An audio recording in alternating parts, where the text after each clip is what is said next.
भी है। इनफैक्ट आपकी कुछ वीडियोस देख करके मैं खुद मोटिवेट हुआ हूं, and I am not kidding.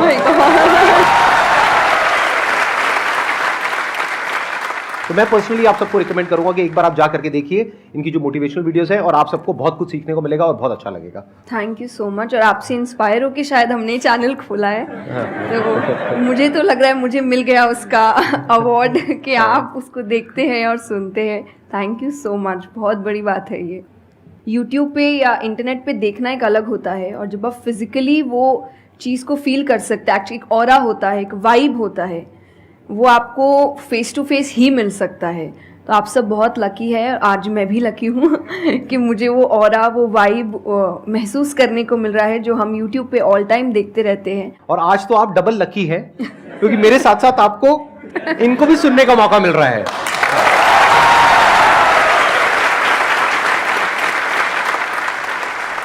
आपके मन में जो भी क्वेश्चंस है, जैसे भी क्वेश्चंस है, आप इनसे पूछ सकते हैं। First of all, thank you very much for giving me this opportunity.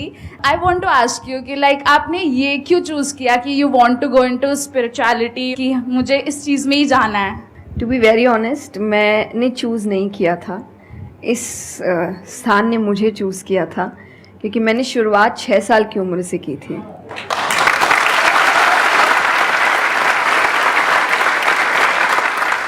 उसमें आपको पता ही नहीं होता है कि करियर क्या होता है, काम क्या होता है। तो मैंने कुछ भी सोचा नहीं था, मेरे सामने चीज़ें आती गई, मुझे अच्छी लगती गई और मैं करती गई। और इसीलिए मैं हमेशा कहती हूँ अपने अंदर के बच्चे को ज़िंदा रखिए, क्योंकि वो कभी भी ये नहीं देखता इससे मेरा फ़ायदा होगा, या उसको अच्छी लगती है चीज़ और वो करता है। तो मैंने वो बचपने में मुझे वो चीज़ अच्छी लगी और मैंने उसको किया, और फिर अपने आप ही सामने चीज़ें आती गई, चाहे फिर वो भजन आए, फिर कथा आई, मोटिवेशनल सेशंस आए, जो जो सामने आता गया और जो जो मुझे लगा कि मेरे बस की बात है, मैं कर सकती हूँ, वो मैंने किया। और फिर मुझे पता ही नहीं चला कि कब सिचुएशन कहाँ हो गई। जब मुझे समझने का मौका मिला कि चलो कुछ बनते हैं, मैं ऑलरेडी बन चुकी थी।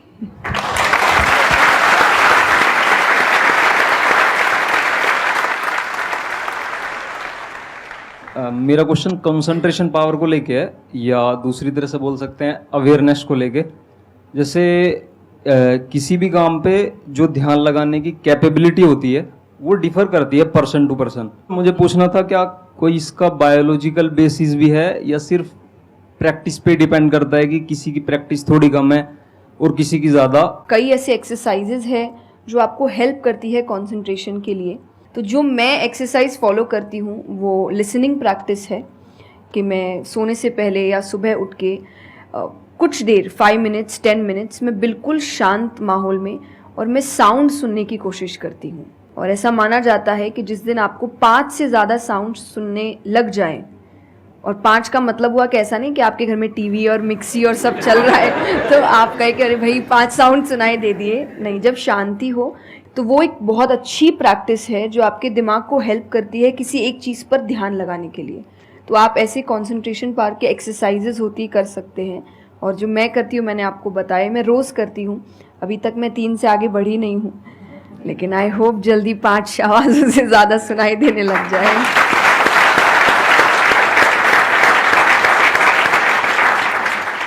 बचपन से जो आपने किया अभी तक वो तो मैटर करता ही है। फॉर एग्जाम्पल, अगर आप बचपन से ही सिर्फ कंप्यूटर पर ही अपना टाइम पास कर रहे हो या मोबाइल पे, जो आजकल बड़ा कॉमन हो गया है, तो आपकी जो कंसंट्रेशन पावर है वो पैसिव वे में तो अच्छी होगी। यानी कि अगर कोई कंटेंट है उसको आप कंज्यूम कर रहे हो तब तो आपका माइंड वहां पर लग जाएगा, लेकिन जब खुद ध्यान लगाने की बारी आएगी तो आप नहीं लगा पाओगे। एक्टिव कंसंट्रेशन आप नहीं कर पाओगे। और वही आपका क्वेश्चन है कि जो अपनी एक्टिव कंसंट्रेशन पावर है उसको कैसे बढ़ाया जाए, यानी कि आप जब चाहे, जहां चाहे, जितनी देर के लिए चाहे उतनी देर के लिए अपना ध्यान लगा सके, और जब चाहे वहां से ध्यान हटा सके। इसी को कहेंगे ना कि एक्चुअल में आपका जो ध्यान है वो आपके कंट्रोल में है। नहीं तो इतना कुछ है इस दुनिया में, वो तो सब खींचने के लिए तैयार बैठे हैं आपके ध्यान को, आपकी अटेंशन को। अगर फाइनेंशियली बात करी जाए तो आज की डेट में सबसे ज्यादा जो वैल्यू है वो आपकी अटेंशन की है। जितनी भी कंपनीज हैं उनके लिए सबसे इंपॉर्टेंट है आपकी अटेंशन। अगर आपकी अटेंशन आपके हाथ से निकल जाती है और उनके हाथ में चली जाती है तो वो हो जाएगा जो वो चाहते हैं, यानी उनको प्रॉफिट हो जाएगा, आपको नुकसान होता है हो जाए। तो अब सवाल उठता है उसको कैसे बढ़ाया जाए। चेस बहुत अच्छा तरीका है उसको बढ़ाने का। स्पोर्ट्स से आपकी कंसंट्रेशन पावर बढ़ती है। जैसे मुझे बैडमिंटन बहुत पसंद है, तो बैडमिंटन में सारा ध्यान कहां पर होता है? शटल के ऊपर, और कोई थॉट माइंड में आ ही नहीं सकता, क्योंकि अगर वो आया तो शटल से आपका ध्यान हट गया और आप हार जाओगे। तो sports is another way of doing it. उसके अलावा जैसे इन्होंने बताया लिसनिंग, अगेन वेरी पावरफुल। बहुत तरह की साउंड्स हैं, बहुत तरह की वाइब्रेशंस हैं इस यूनिवर्स में, बट हमारा ध्यान नहीं है उसकी तरफ। कुछ ग्रॉस है, कुछ सटल है।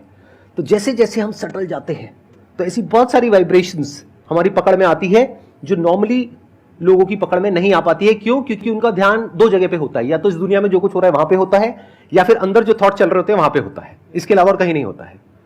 तो उन वाइब्रेशंस को सुनने के लिए हमको कानों की भी जरूरत नहीं है। इवन विदाउट योर ईयर्स, अपने कान बंद करके भी आप सुन सकते हो उन साउंड्स को। तो शुरुआत वहां से करो, धीरे धीरे आप देखोगे आपका जो ध्यान है वो आपकी पकड़ में आने लग जाएगा।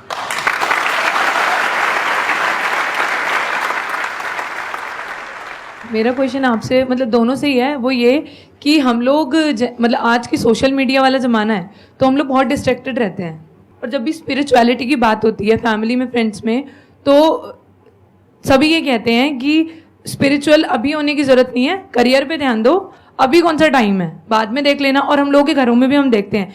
तो मैम ये चीज़ कैसे मतलब उनको कैसे समझाई जाए कि ये चीज़ कितनी इम्पोर्टेंट है और उसकी इम्पोर्टेंस क्या है? मेरे हिसाब से, और आई थिंक मेरे क्या पूरी दुनिया के हिसाब से, जो भी स्पिरिचुअलिटी को ठीक से समझता है, ये यंग एज प्रोसेस ही है। जैसे अगर आप रिलीजियस वे में भी सुने तो भगवान को हम कुछ भी चढ़ाते हैं वो फ्रेश होता है, प्रसाद है, फूल है, कुछ भी एक दिन दो दिन पहले नहीं होता। तो हम खुद इतने पुराने होके क्यों फिर अपने आप को चढ़ाते हैं? जब आप रिजिड हो चुके हैं, जब आपको आगे कुछ काम खास करना नहीं है, आप रिटायर हो चुके हैं, तब आप उस स्पिरिचुअलिटी का करेंगे क्या? आपकी लाइफ में कोई चैलेंजेस होंगे ही नहीं जब सामना करने के लिए। तो स्पिरिचुअलिटी मतलब सिर्फ पूजा पाठ नहीं होता। मंत्र, जैसा मैंने लिसनिंग एक्सरसाइज बताई, वैसे ही मंत्र चैंटिंग भी एक बहुत बड़ी एक्सरसाइज है कि आप मंत्रों का उच्चारण करते हैं मेडिटेशन में, क्योंकि जो पावर, जो वाइब्रेशंस वो साउंड रखते हैं, वो आई थिंक दुनिया में और कहीं नहीं है। तो वो आपके करियर के लिए, कंसंट्रेशन पावर के लिए, कॉन्फिडेंस के लिए, मेमोरी पावर के लिए, सबके लिए बहुत अच्छा है। तो आपको यही समझाना है कि आप स्पिरिचुअलिटी का मतलब, एक तो पहले ये पर्सपेक्टिव हटा दें कि हम सब त्याग देंगे, हम सब छोड़ देंगे। ऐसा कुछ भी नहीं होता। गीता जी में स्पिरिचुअलिटी का ज्ञान उसको दिया गया है जिसको आगे जाके राजा बनना है। अर्जुन को, उसके पास क्या लग्जरी नहीं है, राज्य नहीं है, पैसा नहीं है, क्या नहीं है। तो अध्यात्म का मतलब कभी भी नहीं होता सब कुछ छोड़ देना, सबके बीच रहना है, पर इस तरीके से रहना है कि वो आप पर हावी ना हो। हर चीज, यही आध्यात्म है, यही स्पिरिचुअलिटी है कि बाहर की चीजें यहाँ ट्रबल ना कर सके, बस इतना ही करना है।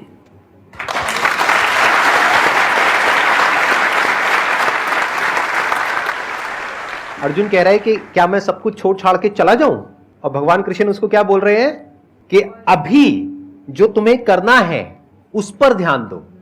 सब कुछ छोड़ना सॉल्यूशन नहीं है। खुद को पहचानो कि तुम क्या हो। जो प्रॉब्लम की पूरी जड़ थी वहां पर, वो ये थी कि अर्जुन भूल गया था कुछ देर के लिए कि वो एक्चुअल में कौन है, जैसे हम भूल जाते हैं। तो भगवान उसको याद दिलाने का काम कर रहे हैं कि तुम एक योद्धा हो, तुम्हारा काम है लड़ना धर्म के लिए। तो भगवान उसको वो ज्ञान दे रहे हैं। ऐसे ही अगर आप एक स्टूडेंट हो तो आपका काम क्या है? पढ़ाई करना। अब आपको देखना है कि उसमें ये जो बातें हैं, इनकी बातें, मेरी बातें, या कहीं भी हमारे जो स्क्रिप्चर्स में बातें हैं, वो किस तरह से आपको काम आ सकती है वो करने में, जो अभी आपकी लाइफ की इस स्टेज में, इस पॉइंट पर आपके लिए करना सबसे इंपॉर्टेंट है। तो स्पिरिचुअलिटी दो तरीके की हो गई। एक वो जो आपको भटका रही है, यानी कि वो लोग जो खुद अच्छे से नहीं समझ पाए स्क्रिप्चर्स को, वो आपको क्या कहेंगे कि सब कुछ छोड़ दो। और दूसरे वो जो एक्चुअल में समझ गए हैं कि क्या बात करी जा रही है, तो वो आपको क्या कहेंगे कि जो भी कर रहे हो उसको करो, अच्छे से करो, पूरे ध्यान से करो, पूरी ईमानदारी से करो, उसमें कोई कमी मत छोड़ो, क्योंकि यही आपको हेल्प करेगी लाइफ में आगे कुछ भी करने के लिए। अगर आज आप अपने काम को ढंग से नहीं कर पा रहे, तो कल अगर स्पिरिचुअलिटी में आपको कोई इंक्वायरी करनी है, स्क्रिप्चर्स को समझना है, क्या वो आप ईमानदारी से कर पाओगे? आप अगर अपना काम ठीक से कर रहे हैं, आपके इंटेंशंस अच्छे हैं, आप ऑनेस्ट हैं, आप पेशेंस रख रहे हैं, आप स्पिरिचुअल है। तो इसीलिए आपको बस अपना काम, जो उन्होंने सही कहा, एकदम ठीक से ईमानदारी से करना है। क्योंकि अगर यहाँ ईमानदार नहीं, क्योंकि जो आपका काम है, तो फिर कहीं और तो ईमानदारी की फिर बात ही क्या कर सकते हैं हम। मैम मेरा आप दोनों से ही है मेरा क्वेश्चन कि रियल फ्रेंडशिप का एसेंस आज खोते जा रहा है। हम सैटरडे संडे को पार्टी तो कर रहे हैं फ्रेंड्स के साथ, लेकिन जब रियल फ्रेंडशिप का टेस्ट होता है तो most of the friends fail हो जाते हैं और हम भी फेल हो जाते हैं उसमें अपने दोस्तों। हम ये तो भूल जाते हैं कि वो हमारे दोस्त नहीं है अच्छे, तो हम भी तो नहीं हैं। तो ये चीज़ हम रियल फ्रेंडशिप को आज कैसे वापस उसके एसेंस को रीजनरेट करें और खुद भी दूसरों के अच्छे दोस्त बने। दोस्ती बहुत बहुत ज़रूरी होती है और इस पे भी मेरा एक छोटा सा वीडियो है कि आप फ्रेंड्स को आइडेंटिफाई कैसे करें या वही जो क्वालिटीज़ है वो खुद में भी कैसे लाएं। तो सबसे पहली क्वालिटी यही है कि हम जो सिर्फ सैटरडे संडे जिन दोस्तों से पार्टी करने के लिए मिल रहे हैं वो आपके दोस्त नहीं होते हैं। वो आप बस एंटरटेनमेंट के लिए, आपको मस्ती करना है, मज़ा करना है तो आप मिल रहे हो, लेकिन एक्चुअल जो आपके दोस्त होते हैं ना वो आपको भी सिखाते हैं, आप उनको भी सिखाते हैं, वो आपके साथ ग्रो करते हैं। और जैसा आपने कहा एसेंस, जैसे मैं मेरे पेरेंट्स के जो दोस्त हैं सालों से इक्के दुक्के हैं लेकिन अभी तक हैं, और अभी भी हम कई बार ऐसा लगता है कि आप ऐसे कैसे बात कर रहे हो उनसे, तो वो कहते हैं हमारे दोस्तों को अपने दोस्तों जैसा मत समझना कि हम एक दो बोल देंगे या एक दो चीज़ें हो जाएंगी और हमारी दोस्ती टूट जाएगी। हमारी दोस्ती इस चीज़ पर नहीं बनी है। वो अगर महीनों भी एक दूसरे से नहीं मिल रहे हैं या एक साल तक भी उन्होंने बात नहीं की है, वो एक साल बाद भी फ़ोन करते तो वो वैसे ही होते जैसे वो एक साल पहले थे, जहाँ उनकी बात छूटी थी बिल्कुल वैसे। तो सबसे पहली चीज़ कि यही कि ज़रूरी नहीं है आपको अपने दोस्तों से हर एक इंटरवल में मिलना है तभी आपकी दोस्ती कायम रह सकती है, क्योंकि अब लोग आगे बढ़ रहे हैं, बिजी हो रहे हैं, काम कर रहे हैं, दूसरे शहरों में पढ़ने जा रहे हैं। अगर आपकी दोस्ती सिर्फ मिलने मिलाने से और मस्ती करने से तो वो दोस्ती नहीं है। तो ये सबसे पहली चीज़ है कि जो आपको आपके सिचुएशन को समझे, वाइस वर्सा आप उसके सिचुएशन को समझिए कि दोस्ती है पर जिंदगी भी है, काम भी है, मेहनत भी है, परिवार भी है। सबसे बड़ी तपस्या, सबसे बड़ा तप मैं कहती हूँ गृहस्थ जीवन ही है। Thank you for the compliment. उसमें आपको इतना कुछ करना पड़ता है, वो एक सिचुएशन को समझना ज़रूरी है। दूसरा, आजकल जो एक ट्रेंड बन चुका है कि फ्रेंड्स सपोर्टिव होने चाहिए, तो सपोर्टिव का मतलब ये नहीं कि तुम गलत भी करो, तो जो कर्ण और दुर्योधन की दोस्ती थी कि नहीं भाई पाप भी कर, मार, गलत कर, मैं तो साथ खड़ा हूँ, ये दोस्त नहीं होते। ये बहुत बड़ा पॉइंट बोला है इन्होंने, अभी इसके बारे में मैं बात करूँगा। तो ये दोस्त नहीं होते हैं। दोस्त आपको आपके पास खड़े रहेंगे सपोर्ट में, लेकिन ये हर वक्त बताएंगे कि तुम गलत हो, तुम गलत कर रहे हो, इसकी सजा मिलेगी। तो ये सच्चे दोस्त होते हैं। तो आप या तो कहते हैं ना कि कृष्ण जैसे दोस्त बनो, खुद ही बनो। बात यही आती, कृष्ण जैसे ढूंढने से पहले कृष्ण जैसे दोस्त बनो, कि जो हर वक्त बताने। कृष्ण कभी अलग नहीं हुए अर्जुन से। जब वो कहने लगा कि मैं नहीं लड़ सकता, ये नहीं, उन्होंने उस वक्त बहुत डांटा कि क्षत्रिय है, ये तरीका है बात करने का, ऐसे बोलते हैं तो इतना बड़ा महाबाहु है, बड़े बड़े नाम बताए, याद दिलाया कि तुम कितने अच्छे हो। तो सबसे बड़ा दोस्त का आई थिंक क्वालिटी यही है, जो सपोर्टिव है लेकिन गलत चीज़ों में नहीं है, वो हर वक्त सही के लिए आपके पास खड़े हैं। और तीसरा जो मैं सबसे अच्छा कहती हूँ कि आपकी और उनकी मेंटालिटी मैच होनी चाहिए। आपको ये समझना है कि अगर मेंटालिटी एक नहीं होगी तो भले ही आप अपने पेरेंट्स को कितना ही कह ले कि हम कुछ नहीं करेंगे, अरे हम तो सिर्फ घूम रहे हैं, अरे हम वैसा कुछ नहीं करेंगे, करोगे एक ना एक दिन ज़रूर करोगे, क्योंकि ये ह्यूमन नेचर है। आप जिसके साथ ज़्यादा समय बिताते हो धीरे धीरे उसकी क्वालिटीज़ कुछ आपके अंदर आती है। तो ज़रूरी है कि वो बिहेवियर, वो पैटर्न, वो मेंटालिटी, वो माइंडसेट मैच होनी चाहिए दोनों की, तभी आप एक साथ ग्रो कर सकते हैं। वरना वही सैटरडे संडे मिलना और ज़िंदगी खराब करना, यही हो पाएगा बस। Excellent point. ये समझना इतना इंपॉर्टेंट नहीं है कि दोस्ती क्या है, ये समझना ज़्यादा इंपॉर्टेंट है कि दोस्ती क्या नहीं है। अगर आपका जो दोस्त है वो कुछ गलत कर रहा है तो उसका साथ देना दोस्ती नहीं है, क्योंकि अगर आप गलत में भी उसका साथ दोगे तो वो और पावरफुल हो जाएगा, वो और बड़ा गलत काम करेगा। मानो आपका दोस्त पी करके गाड़ी चला रहा है, तो दोस्ती ये नहीं है कि उसको बोलना कि हाँ चल कर कर कर कर कोई नहीं, और बड़ा और बड़ा और बड़ा नहीं। उस वक्त क्या बोलना, गाड़ी रोक, मैं उतर रहा हूं। अब उसके बाद आपका क्या होगा वो बाद में देखेंगे, वो डिपेंड करता है कि आपको कहां उतारा उसने। जो इन्होंने एग्जाम्पल दिया दुर्योधन वाला, बहुत इंपॉर्टेंट है वो समझना। ऐसे लोगों से दूर रहो, ये दोस्ती है। दोस्ती को तोड़ देना दोस्ती होता है बहुत बार। कई बार लाइफ में ऐसा पॉइंट आ जाता है जो एक धर्म संकट के जैसा होता है, जहां पर जाकर के आपको साफ नजर आ रहा होता है कि ये जो इंसान है ये सिर्फ अपना ही नहीं मेरा भी सर्वनाश कर देगा। ऐसे लोगों को छोड़ देना दोस्ती है। फिर अगर उसके अंदर इंसानियत वापस से जागती है तो वापस से वो अगर आपके पास में आता है तो ठीक है, नहीं आता है तो कोई बात नहीं, छोड़ दो ऐसे दोस्त को। तो बड़े ध्यान से चुनना अपने जो दोस्त हैं, जो इन्होंने कहा संगति बहुत इंपॉर्टेंट है लाइफ में। इसीलिए पहले के जमाने में सत्संग की इतनी वैल्यू होती थी, हर घर में एक सत्संग हॉल होता था एक जमाने में। आज जैसे हम सत्संग का नाम सुनते हैं हमारे माइंड में कुछ और ही आने लग जाता है। सत्संग मतलब सत्य के संग, सत्य मतलब वही जो इन्होंने कहा कि जब कोई सही रास्ते पे चल रहा है तो उसका साथ देना, और कोई झूठ के रास्ते पे चल रहा है, कोई गलत काम कर रहा है तो उसका साथ छोड़ देना। तो सत्य के साथ रहना, वो लोग जो सत्य बोलते हैं, वो लोग जो सत्य की राह पे चल रहे हैं, वो लोग जो धर्म की राह पे चल रहे हैं।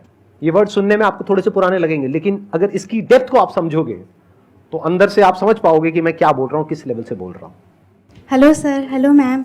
मैम मतलब कई बार हम सुनते भी हैं, बहुत जगह देखते हैं, और कई बार बहुत बार हम पढ़ते भी हैं। मैम मुझे ये पूछना है कि मैम भक्ति क्या है, मतलब भक्ति क्या होती है? आज ये ज़माना अलग हो गया है कि भगवान से भी लेन देन का मामला चल रहा है कि आप मेरा ये काम कर दो तो ये हो जाएगा, और काम एक भी नहीं हुआ तो भगवान बदल ले, कि वही कहीं और माथा टेकते हैं, यहाँ तो काम हो नहीं रहा। तो ये भक्ति नहीं होती।